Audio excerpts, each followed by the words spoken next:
Every farm has a story. When it comes to dairy farming, these stories are often only heard by the animals raised, the land stewarded, and the family that makes it all possible. Join me, Dairy Gal Val, as I interview individuals from across the dairy industry, both within the United States and across the globe, discussing topics like farm management, the food industry, ag business and technology, and most importantly, their farm story.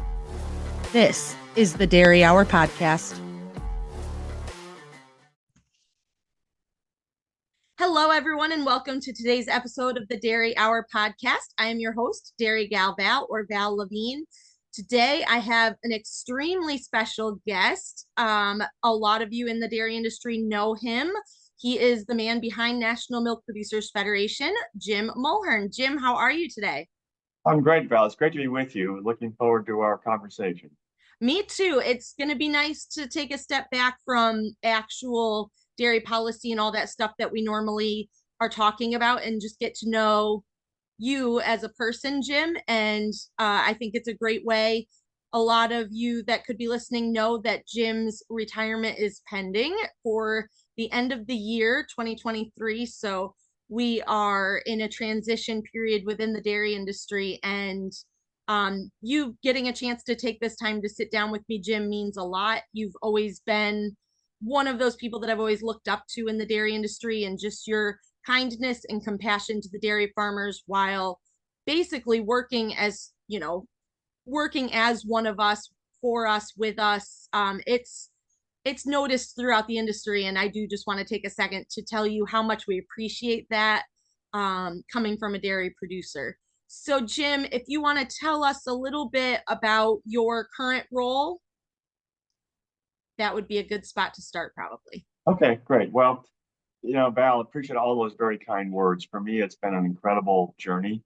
45 years of my life, I have been working in and around dairy policy, uh, and looking back at this point over these last 45 years, to think that I've been able to get to where I am and have the opportunity to work on these issues for people who I respect, admire, love. It's really been a dream come true.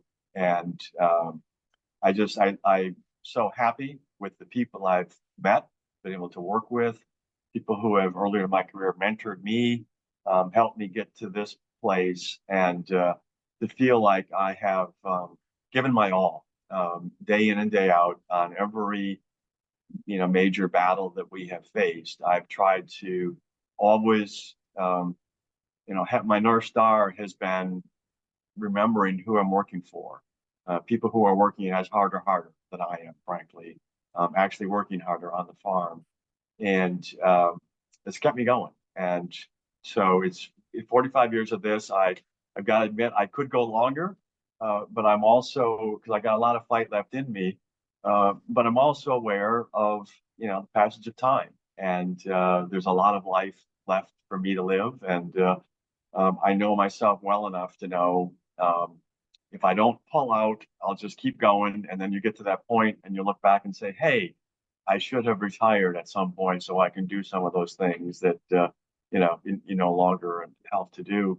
And so now's a good time for me. It's bittersweet, but I know it's the right time, and I'm looking forward to Act Three of life, as I'm calling it. Awesome. Well, we're excited to see where Act Three brings you.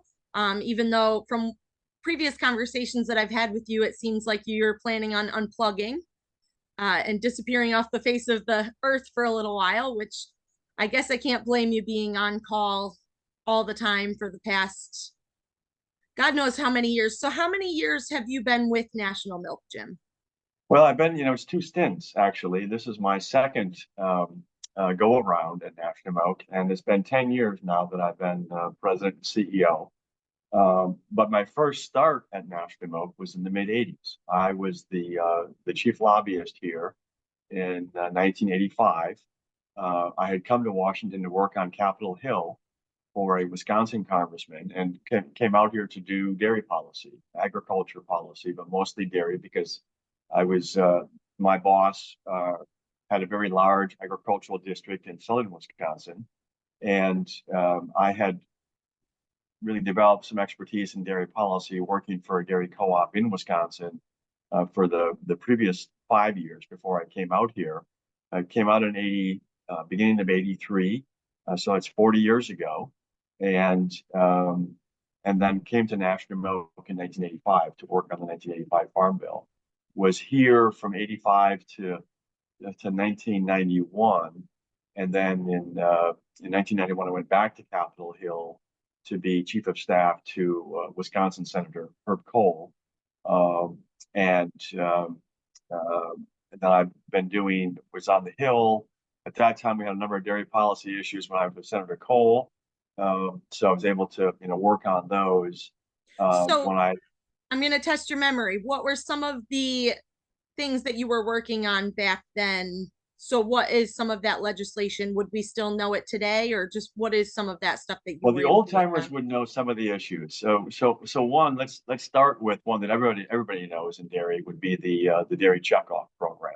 Okay. 1983, that was established. That was the first major issue that I worked on Capitol Hill when set up the national checkoff program. At that point, we did have state and regional promotion programs through the national entity at that time still exists, UDIA, United Yep. Dairy Industry Association. But UDIA was a agglomeration of the state regional checkoffs. We did not have a national one, so that was the effort in 1983 to establish that and then bring it all together. And it took another, almost 15 years to roll all of that up into under the DMI umbrella, Dairy Management Inc., which still, under DMI is the National Dairy Board, Yep. which was what was established in 1983. That's one of the pillars, and the other is UDIA, United Dairy Industry Association, kind of brought them together under that umbrella of DMI, Dairy Management Inc. That all came in 1983, but even before that, I think the first major piece of federal legislation I worked on was the dairy diversion program, going Okay. back to 1982, which was a time, if for people who've been around for a while, remember the 1980s were a period of surplus of milk production. Hmm. Uh, we had more milk than the market needed. We did not have exports of any magnitude at all. So it was just a domestic market. We had too much milk. We had to figure out ways to deal with that. So the diversion program was an initial step to have a voluntary program that producers could agree to cut their production between 5 and 30% of their base, and they would get paid. They had a payment of I think it was $10 per hundredweight payment for reducing your production on a temporary basis.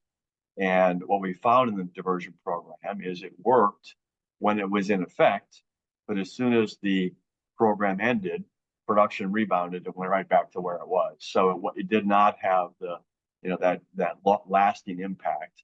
Yep. That rolled into the 1985 Farm Bill, which is where the whole herd buyout came in, and that was an attempt again to deal with surplus excess milk production. And that program, as people who've been around for a long time recall, paid producers to exit dairy. Hmm. It was the whole herd get a payment for retiring your entire herd. And that was on a bid basis. So farmers would put a bid in for what they would be willing to accept as a payment to get out of dairy for a period of time. The whole herd buyout had a more lasting impact. But again, once that kind of filtered through the system, production began to rebound. So these issues of supply demand balance have been ones that we've been dealing with the entire history of the dairy industry. Those were two of the early ones that I worked on. Definitely. And just knowing, dairy farmers, but it is kind of hard when you have cows to follow that supply and demand. I mean, it's not like you can go out and be like, hey, Bessie, hey, Exactly. hey, number 83, like we're going to have to tone it down for a few weeks. Demand is low. Oh, now demand is high. So go ahead. Unfortunately, those cows, we can talk to them, but they don't listen too That's much. So, exactly right. And that's part of why the export market has become increasingly important because it oh, does provide that additional outlet for milk. Definitely. We're so productive as an industry. We know how to produce high quantity and high quality milk in this country. A very, very good, very strong producer community. So, having that ability now to move into the export market has been a godsend for us, and it's going to become increasingly important as we go into the future. Agreed. So okay, so you went back to Capitol Hill in the early 90s. Went back there in the early 90s, and I Okay. was served as chief of staff to Senator Cole for about a 4-year period. Then my first daughter was born in 1992, and the hours in the Senate were not conducive to starting a young family, because we were back in those days in the early 90s, and it all changes over time. But back in the early 90s, the Senate was in session, during the week. We'd be in session until 10, 11 o'clock at night. And because they wanted to have a Tuesday, Wednesday, Thursday floor schedule so that members could be in their states on Mondays and Fridays doing meetings with constituents and events. So Tuesday, Wednesday, Thursday were the floor days. And we were in session for very, very long periods of time. So I'd be there at 10, 11 o'clock at night, waiting for votes to occur. And decided that, maybe, and we were starting a young family. Maybe there was a better way of doing this. So I left Capitol Hill mid 90s, and went to a large public affairs, public relations firm. And I did a lot of work in the agricultural practice there. So the mid 90s to early 2000s, I was at Fleischman Hillard. I was a partner there, big international, as I said, public affairs, public relations firm. And then when it was at another firm, and then had my own firm before coming to National Milk. So the 90s and the early 2000s was doing agricultural policy consulting for a number of clients, but was always doing some dairy work during that time. So the 96 Farm Bill, I did a lot of work in that process, where that's where we established component pricing. And I represented the National All Jersey, American Jersey Cattle Association, advocating for component pricing to get that established into the federal order program. Also worked for a Midwest dairy coalition to establish what became the federal order reform of 2000, the consolidation of the federal orders and reforms in that, going to a new pricing system. The system we're now trying to change in the current federal order modernization effort. I was involved in what led to the 2000 federal order reform. So some of these things, part of why I've had a strong perspective on the importance of modernization is I was deeply involved in the reform efforts that we had 25 years ago. Yeah. So there's not a lot new in this industry from that standpoint, but having that history has been very helpful to me in terms of being able to help lead the industry in these current efforts.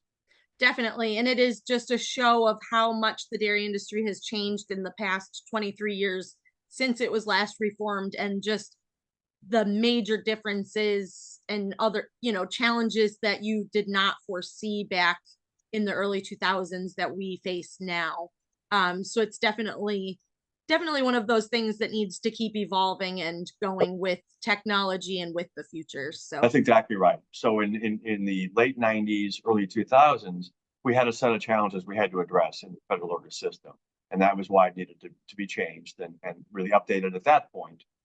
yep. Now, almost 25 years on from the 2000 reform, and actually those reforms started in the late 90s. So it really is 25 years, a quarter of a century. Yeah. It needs to be updated again. And I think one of the keys we're doing now is trying to put in some mechanisms that would provide for more regular updates to some of the pricing formulas so that Yes. they reflect the current conditions that exist in the industry at the time. So this current effort is really important to make sure the program is functioning the best way it can for the producer community. Definitely. So, what made you decide to head to National Milk after having your own firm? Well, that's a very interesting question, Val, and it's one that I reflected on quite a bit. Um, when the National Milk leadership came to me, 2011, 2012 was a time frame. I was enjoying the work I was doing. I was doing some consulting for National Milk and some consulting for the checkoff program. Um, and I was enjoying what I was doing. Had a good business. Thought I'd be doing that the rest of my career.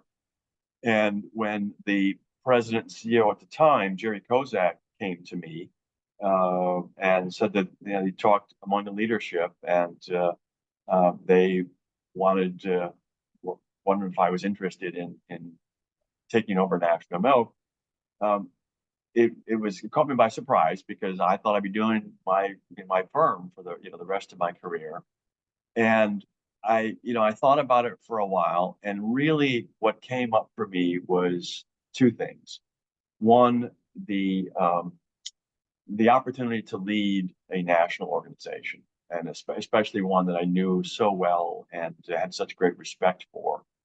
To lead a national organization was an opportunity that was, people don't get that chance very often.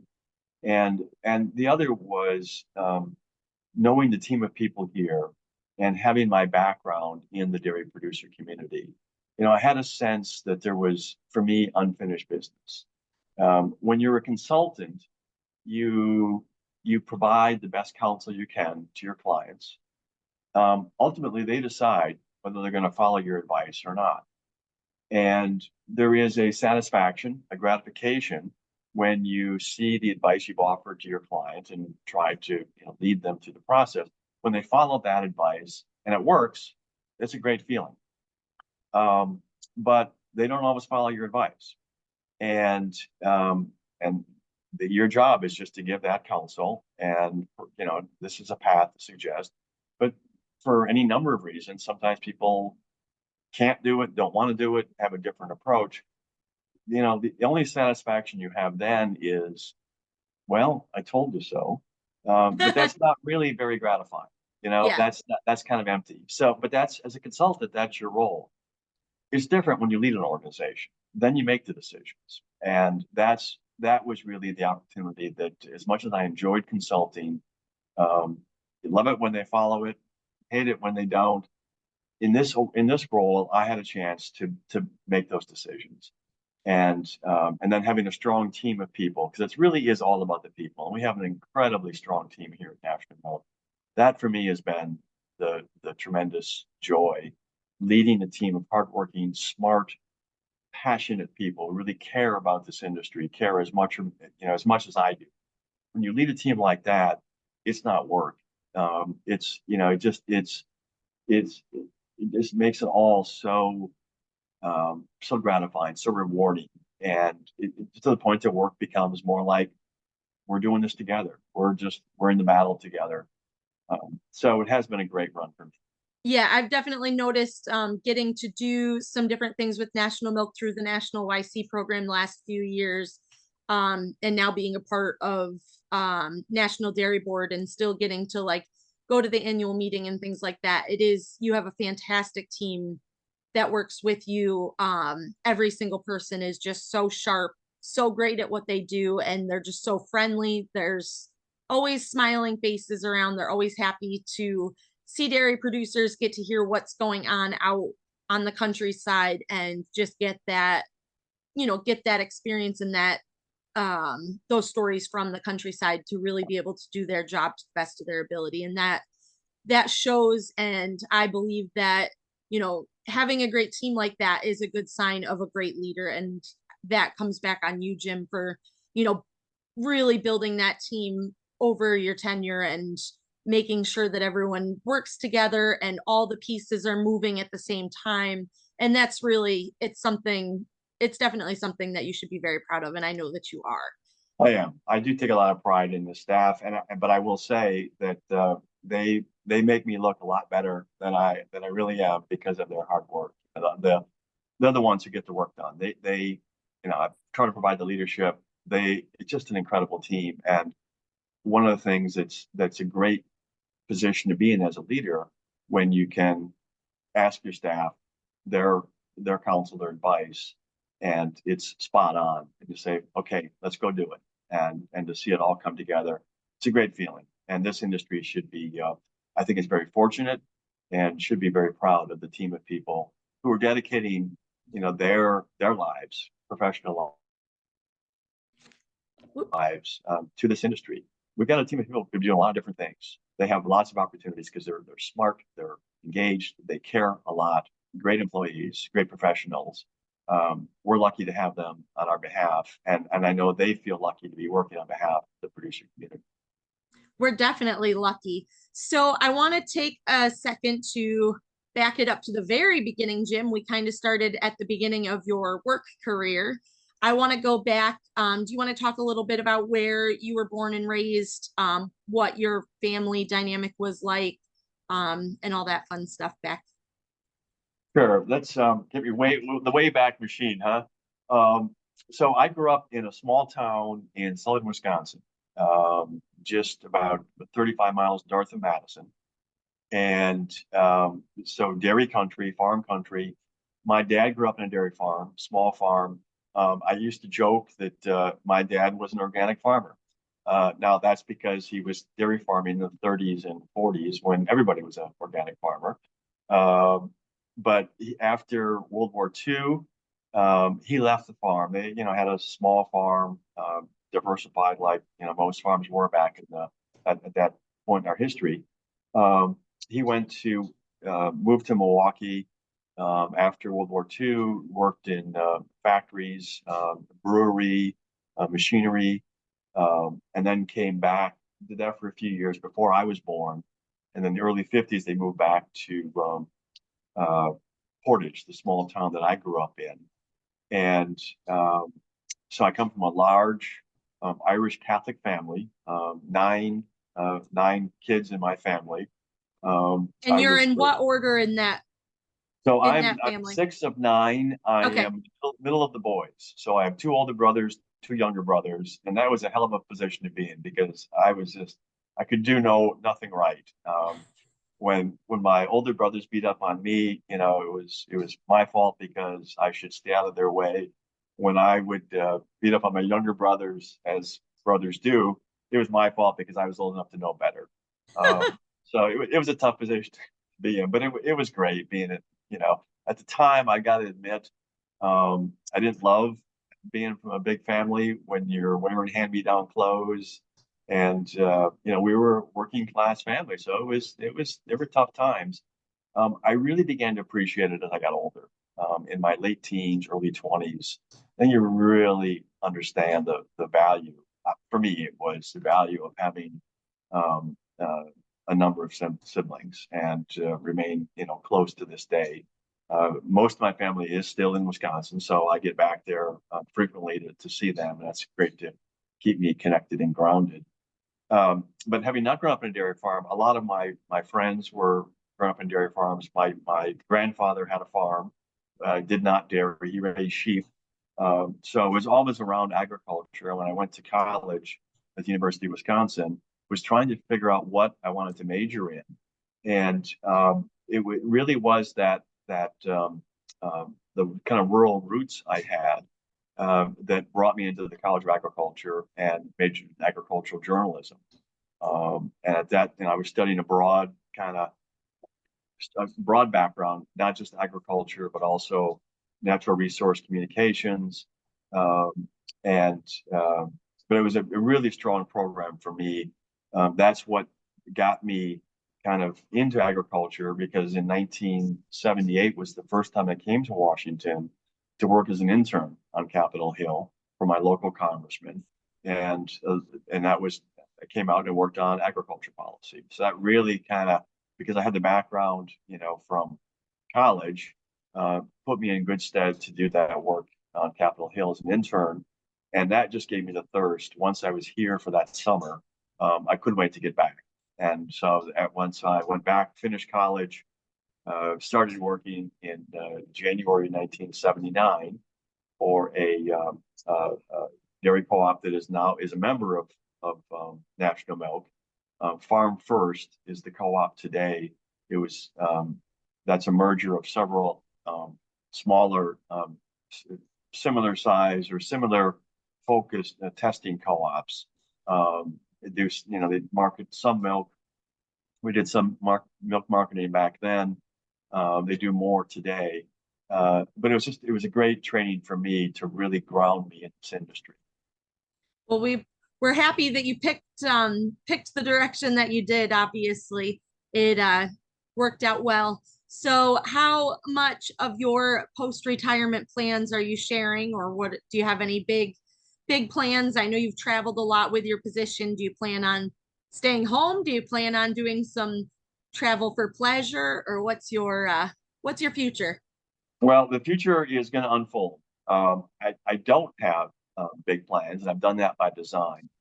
Part of it is I haven't really had the time to focus on what Act Three is going to look like exactly. Travel initially is not part of it. I want to get off the road, so I want to spend the next 5 6 months not doing a lot of traveling, and I am going to unplug.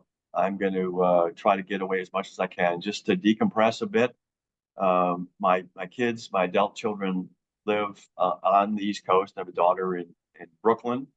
My son is here in Washington, and my youngest daughter is in Pittsburgh.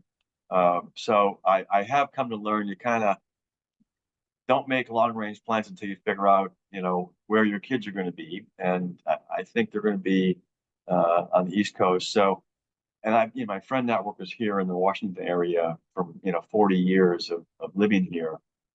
So right now I'm planning on staying in the Washington area, but haven't made long-term plans. We're going to do a family trip this summer. So it'd be nice to get all the family together and spend some time, hoping actually to get a house, an Airbnb in Ireland, uh, Ooh, sometime this summer and spend a few weeks there. But really am looking to just unplug a bit and spend some time on a lot of interest I have in my life that I put on hold. I really have not been able to get into. So pretty much anything outdoors, I'm in, whether that's hiking, biking, kayaking, even bird watching is something I used to do, and outdoor photography. I used to do a lot of that, and I've oh, kind of very gotten cool. away from it. So it's I'm going to spend a little bit of time initially on that, and then I want to do some volunteer work. I want to give back. I've been blessed. I feel very lucky to have the life I've been able to lead, and I think it's important to give back. So volunteering, whether that is you know homeless shelter, food bank. I'm going to figure out ways to give back, because I do indeed feel very, very blessed. Well, that's a true testament right there. That you see that and recognize that, and that definitely just goes to show, what a great person you truly are. Work your entire career and then say, well, I'm gonna volunteer now, and be able to give back to the community around you. And that's really great, Jim. I am very excited for you. I hope that once you get a chance to unplug and decompress, I hope that you're not a stranger to the dairy industry, and maybe pop back in every once in a while and say hi. We would obviously love to see you. So at this point in the podcast, I like to just ask a couple random questions just for fun. So obviously working around the dairy industry, working for the dairy industry your whole life, what is your go-to dairy product? Oh man, that's a tough one because there's so many good ones. I gotta say my go-to dairy product is cheese. And within that category, because it's a huge, huge category, Yep. it would be extra sharp aged cheddars. Um, there's some good ones that Cabot makes up there in I was just gonna say, would Northeast. one of those happen to be a Cabot cheddar? There's some of those very aged. I've been blessed to be able to been gifted by Agrimark some 10, 12, 15-year-old aged sharp cheddars that are fantastic. I will say on the other coast, Tillamook has some great aged cheddars as well. And then certainly my home state of Wisconsin has a number of, I grew up on some really great aged cheddars there. I actually worked for a time in a blue cheese factory. Ooh, Uh, when I was just out of high school, spent a summer in a blue cheese factory. I gotta admit that when I went to work there, before I went to work there, I hated blue cheese. But while I worked there, I hated blue cheese.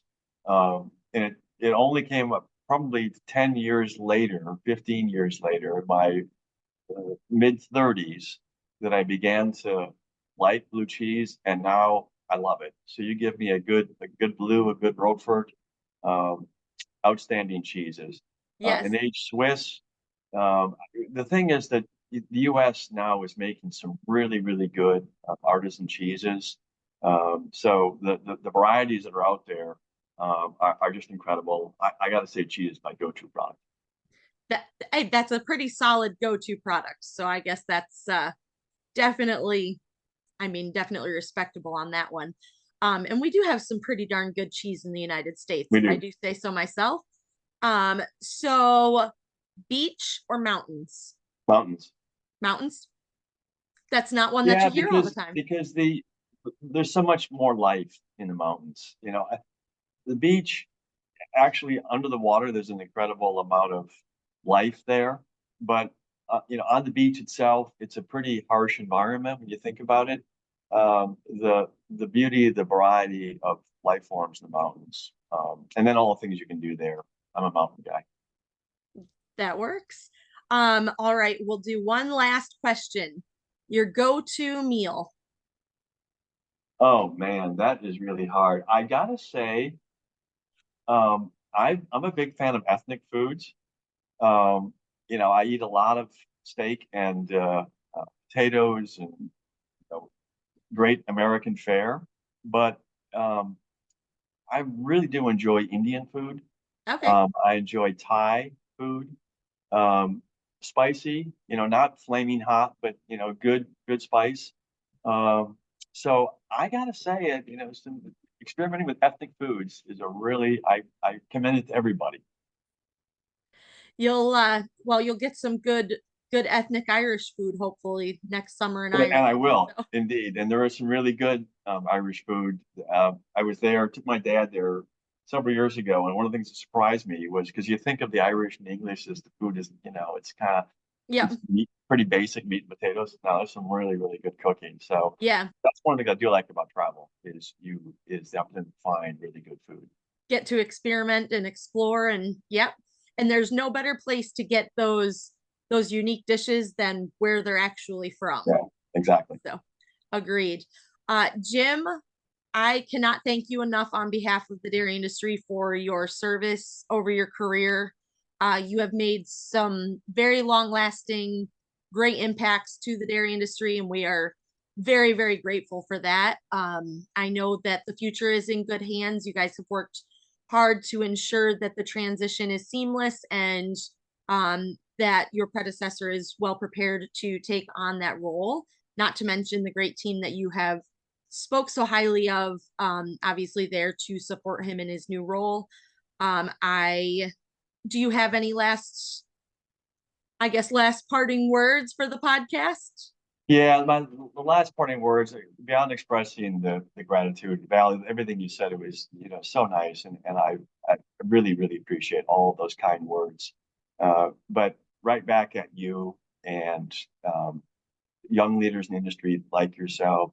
I feel so strongly about this industry because of people like you. We're in great hands. We've got a great future. We produce best product known to man, most nutritious food in our diet, and we do it so well. So the U.S. dairy industry, the future is so incredibly bright.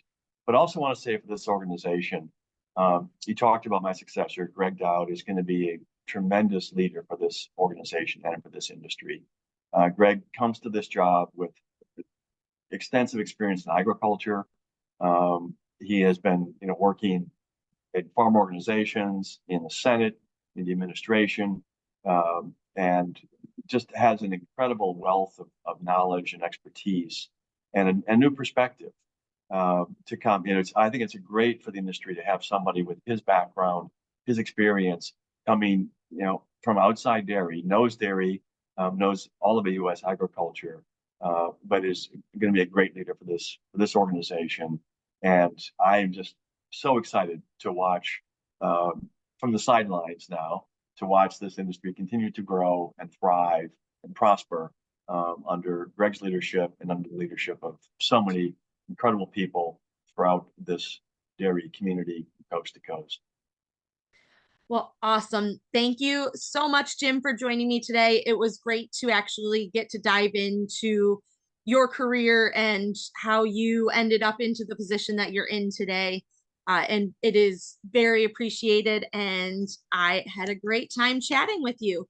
Thank you so much, everybody. Thanks for joining me for this episode of the Dairy Hour podcast. We will see you next time. Thank you so much for listening to today's podcast. Please be sure to subscribe to be notified of future episodes and leave a review. You can find me on most social media platforms at Dairy Gal Val or online at dairygalval.com. Thank you so much for coming to the Dairy Hour.